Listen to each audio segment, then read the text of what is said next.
Billy Fury was a stage name. He was born on 17th of April 1940. His real name was Ronald Wycherley. His mother was Sarah Jane Wycherley, but for some reason became known as Jean, which was the name that she was referred to in my knowledge of her from the year 2009. His father, Albert, was in the army during the 1940s, and on returning to civilian life worked as a cobbler. His mother sang a lot, and during my conversations with her convinced me that that is where young Ron developed his interest in singing and songwriting. The family lived in the Dingle area of Liverpool. A young brother, Albert, the same as his father, was born on the 26th of June 1943. Ron attended St Silas Infant School and then went on to Wellington Road Secondary School. He lost much time at school because of ill health. At 6 years of age, he suffered rheumatic fever and was in Alderhay Children's Hospital for 2 months. At the age of 12, he was in hospital again, reportedly this time in Wales. He was not a good patient, and after 2 weeks he got out of the second-floor window and climbed down a drain pipe to what he thought was going to be freedom. He was caught in nearby fields and put back in the room with the window securely locked this time. Ron was given piano lessons from the age of 11, and his parents bought him a guitar for his 14th birthday. He became a good strummer, but never progressed beyond 3 chords. He left school at the age of 15 and worked in an engineering factory for a year. He then worked on a tugboat called Formby in Liverpool docks. Country and western records brought in from America inspired Ron. He formed the Formby Sniffle Group. He must have had a sense of humour, and performed in pubs and clubs. Ron liked the lyrics of Hank Williams, but decided he wanted to write songs in his own style. This was a deep, broken-hearted mood evident in much of his work. Ron changed boats, but later went to work in a department store. Here he was influenced by fellow employee Margot King. He became very fond of her, but to Margot, Ronnie was just a good friend. He wrote, "Margot, don't go for her. She got married and emigrated to Australia and did not hear the song for many years." Ron started to perform gigs, and the small audiences were impressed with his singing and songwriting abilities. In April 1958, he recorded 6 demo tracks on a 78 RPM acetate record at Percy Phillips Recording Studio at 38 Kensington, Liverpool. This premises now has a blue plaque. Some reports say that his mother sent this to Larry Parnes, but others say that Ron sent a picture of himself and a tape of his songs to impresario Larry Parnes, but did not get a reply. He entered a local talent show, Carol Levis Discoveries, at the Liverpool Empire, but failed to win the heat. His mother wrote again to Larry Parnes, who this time replied. Larry invited Ron to see him at the Birkenhead of Soldo on the 1st of October 1958. One of his shows, the Larry Parnes Extravaganza, was being staged that night. A member of the tour company who spotted Ron at this Soldo was Brian Bennett, the backing drummer in Marty Wilde's band. He said later Ron had a guitar in a pillowcase and wore a pair of brothel creepers, sort of big suede shoes. He had this wonderful swept-back blonde hair. Ron took his guitar out of the bag and sang some of his own songs to Marty Wilde and Larry Parnes. He hoped that Marty would like what he heard and record some of them. Instead, in an episode that has become music legend, Parnes took Ron on stage during the interval. When the curtains opened, a frightened 18-year-old made his public debut as a singer. He sang Margot, Maybe Tomorrow, and Don't Knock Upon My Door. Ron said later that his knees were literally knocking together, but the fans thought it was part of the act. The audience loved his performance, and the girls loved his appearance. At the end of the show, Larry Parnes asked Ron to join his extravaganza tour. He wanted him to appear the very next night when the show moved to the Stretford de Saldo. His parents could not believe it when he got home and told them what had happened. Next morning, Ron was packing his suitcase to go to Manchester. His mother got really worried about him going off on his own. Ron convinced her that it was the best chance he would ever have. Larry Parnes had decided that Ronald Wycherley was no name for a rock star. He told Ron that his first name would be Billy, after Billy Cotton, the popular band leader. The second name would be Fury, to compensate for his shyness. Ron argued. He wanted to be called Steen Wade. Parnes insisted, and the name Billy Fury was born. Billy continued to perform in the extravaganza shows of Larry Parnes. It was not only his singing voice that impressed the fans. The girls went wild with delight. They screamed louder and louder as he gyrated in a sensual manner. His good looks, singing voice, and brilliant stage presentation made him a hit wherever he performed. Billy's influence at this time was Elvis Presley. He copied and accentuated Elvis's sensual moves on stage. In fact, he was banned in Dublin because his act was considered too risque. The show toured extensively and ended in London. Before the end of the tour, Billy had more than proved his worth. He got a new and better contract with Larry Parnes. In November 1958, he recorded his first single. This went straight into the top 20 chart in February '59. It was Maybe Tomorrow, written by Billy himself. It was the first song he sang at the Larry Parnes audition. Decca Records gave him a 7-year recording contract. More singles were released. A long-playing 33 RPM record, The Sound of Fury, was released in 1960.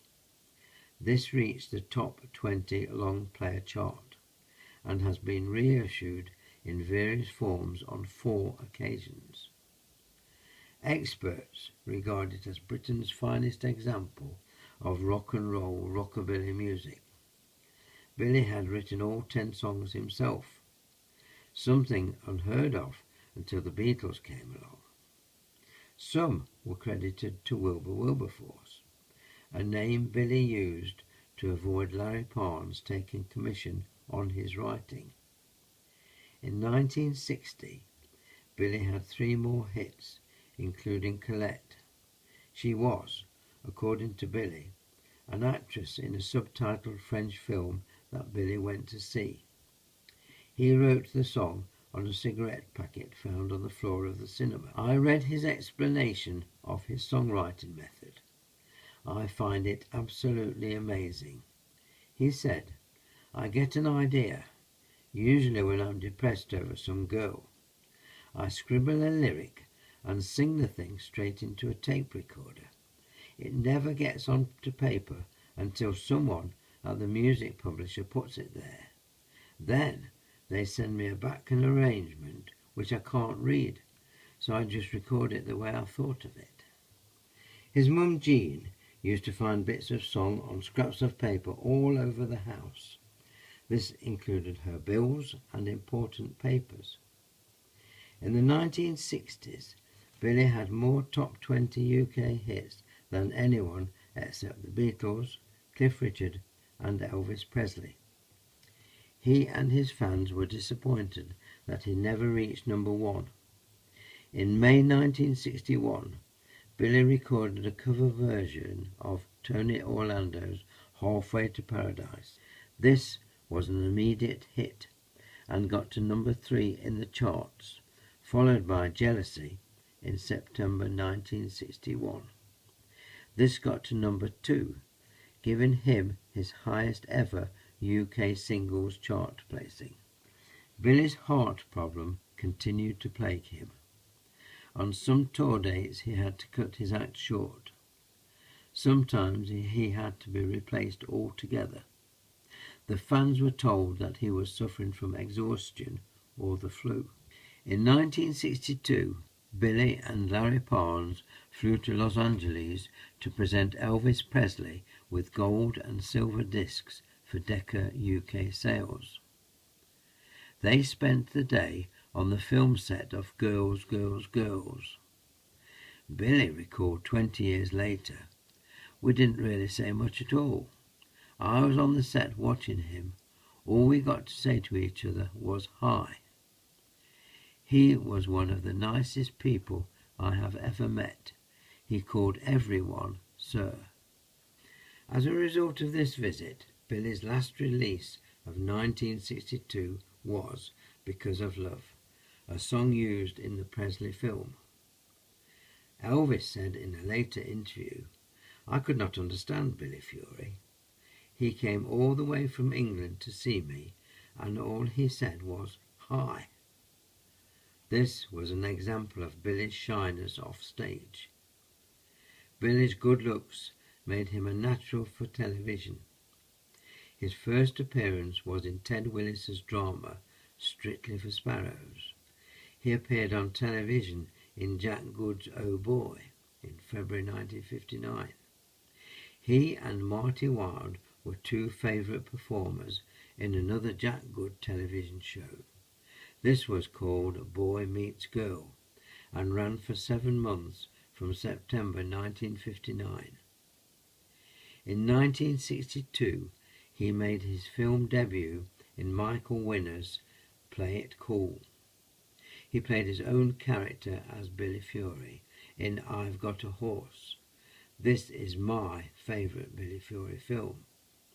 He loved animals and persuaded the studio to include some of his own in I've Got a Horse. He made a cameo appearance in That'll Be the Day, and this reached number 1 in the album charts. Mansfield resident Christine Newton told me a personal story. She said, "I was nearly 15 years of age, and the family were staying in a caravan at Caister-on-Sea in Norfolk. I had pestered my parents to take me horse riding. On 24th of September 1964, we went to a stables near Yarmouth and had a great surprise. There was no riding that day because the stables had been hired out to a film company. They were filming I've Got a Horse. Billy Fury, The Bachelors, and Leslie Dwyer were there. We were allowed to stay and watch the filming because they did not want us going off and telling other people. Later, we went into Yarmouth to see the Billy Fury show and saw fire engines roaring up to the theatre. They were filming there as well." Christine has photographs of herself taken with Billy Fury, but had never seen the film. I presented her with a copy as a reward for her story when she attended my Billy Fury show at the Mansfield Palace Theatre in 2011. In 1964, he bought a racehorse called Anselmo. My wife Joan wanted to back the horse in the 1964 Epsom Derby, but was too young to place the bet. She persuaded her mother to do it for her, and Anselmo came third at 100 to 1. I experienced difficulty relating dates and events in Billy's career and found the reason. Larry Parnes knocked a year off Billy's age to make him more attractive to girl fans. On his 22nd birthday, he had to pretend to be 21, and so on. This probably made little difference to the fans, but it made my research difficult. Frequent health problems started to depress Billy. He struggled through many variety shows and pantomime. In Thoughts of You was his last top 10 hit in 1965. Then he began taking time to indulge his love of wildlife.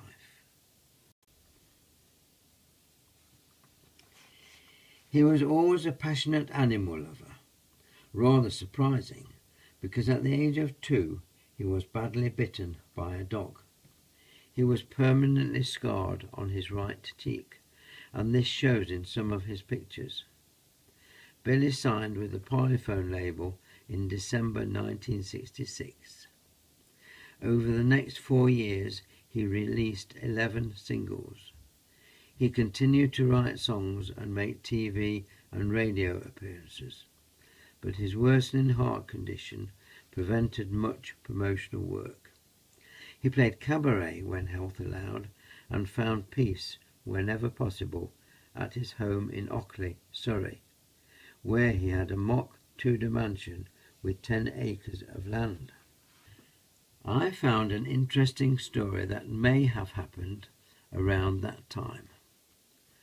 Mark Kozlowski wrote, "My friend Mike Manges, who lives in Akron, Ohio, USA, is a Billy Fury fan despite being American.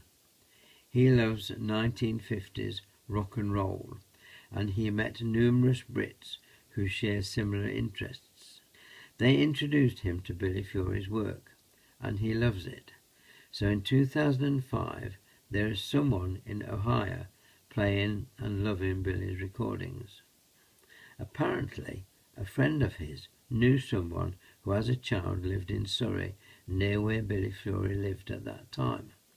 One day, this lad and his friends were sailing their toy boats on a pond when along came Billy Fury.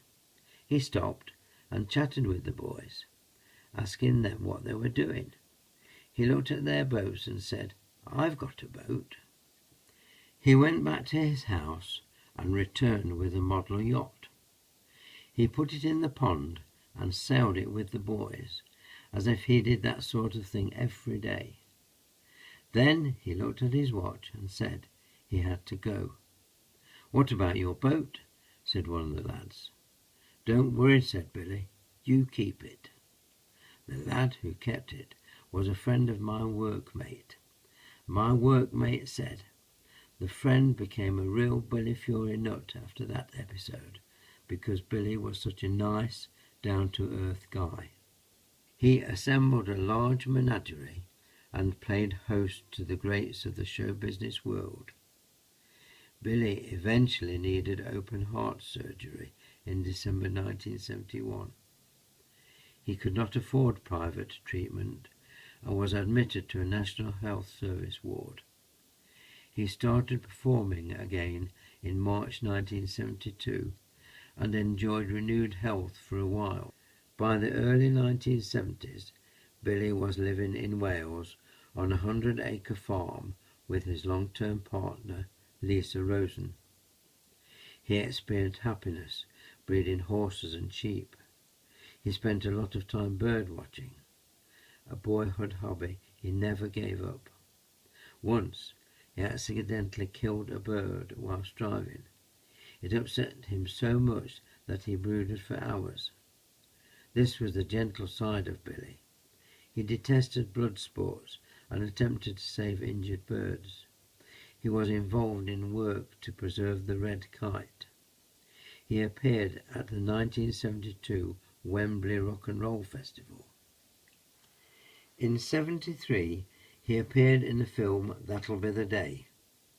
He did a major tour in '74 and the Russell Harty Show in '76. He needed a second heart operation in 1976 and retired the next year. In 1978, he was declared bankrupt. He owed the Inland Revenue £16,780. Billy always blamed his manager for the problem. In the early days, Larry Parnes paid him a wage, but did not take care of the tax. As part of the arrangement with creditors, he re-recorded some of his hits for K-Tel. He was discharged from bankruptcy the following year and went back into retirement. In 1982, Billy decided to make a comeback. He went into the studio to record tracks for another album. This was eventually called The One and Only, but was not released until after his death. In 1982, he recorded Devil or Angel on the Polydor label. On the 7th of March 1982, Billy collapsed at the farm in Wales. He suffered partial paralysis and temporary blindness. Lisa drove him to hospital in London, and he made a good recovery. Billy performed at a number of venues from June to December 1982. He did many radio interviews. He made 3 TV appearances. 2 had to be shown posthumously.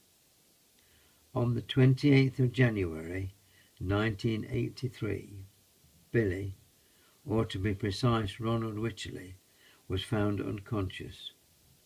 He was taken from his London apartment and pronounced dead on arrival at St Mary's Hospital, Paddington. The heart weakness that had dogged him all his life had finally claimed him. He was 42 years old. The funeral service was at St John's Wood Church, London, on the 4th of February 1983. Ironically, both Billy Fury and Elvis Presley died at the same age of 42. He left a legacy of over 340 recordings. He was in the singles charts for 281 weeks and the album charts for 51 weeks. He had a career total of 29 hit singles and 11 top 10 hits. His recordings are regularly played on radio, and his films are being sold and watched today. A DVD video, His Wondrous Story, was released in 2007 by Odeon Entertainment Limited. It has achieved excellent sales and is still available for purchase today. A DVD video, The Sound of Fury, was released in April 2015 and has reached number 1 in the UK music DVD charts. It is available for home viewing and has been shown in many cinemas and extensively on BBC television. The final episode in the story of Ronald Wycherley was the death of his mother Jean on the 17th of May 2017, aged 96. Joan and I travelled to Liverpool for the funeral, which went from her house in Aigburth, called Wondrous Place. The service was at St Anne's Church, Aigburth, where Colin Paul spoke a tribute to Jean and then sang In Thoughts of You in a voice trembling with emotion. I have put video clips together from that day and happy times backed by Billy singing In Thoughts of You in my tribute to her and loaded this to YouTube. At the time of writing, September 2018, this has attracted nearly 9,000 views and lovely comments. I believe this is a token of the admiration and respect that people had for Jean and her influence on the career of her son. The YouTube name is Billy Fury Mother Died Age 96 Tribute in Thoughts of You. Numerous videos of Billy Fury, including interviews and songs, are available on YouTube, enabling people today and future generations in many countries to discover the songs and backing tracks that dedicated followers have been enjoying for many years. In my opinion, the words of the songs are as relevant today as when he first recorded them. Perhaps this is not the end of the Billy Fury story, because in August 2018, Decca have released a CD, Billy Fury, The Symphonic Sound of Fury. In an amazing feat of technology, they have stripped the voice of Billy Fury from some of his original recordings and made new recordings with accompaniment by the City of Prague Symphony Orchestra. Joan and I really enjoy this new CD. I have loaded my review to YouTube with the title Billy Fury Symphonic Sound Review, Michael Parkinson. My book, From Billy Fury to YouTube, was published in May 2018 and is available on Amazon and other suppliers. Michael Parkinson.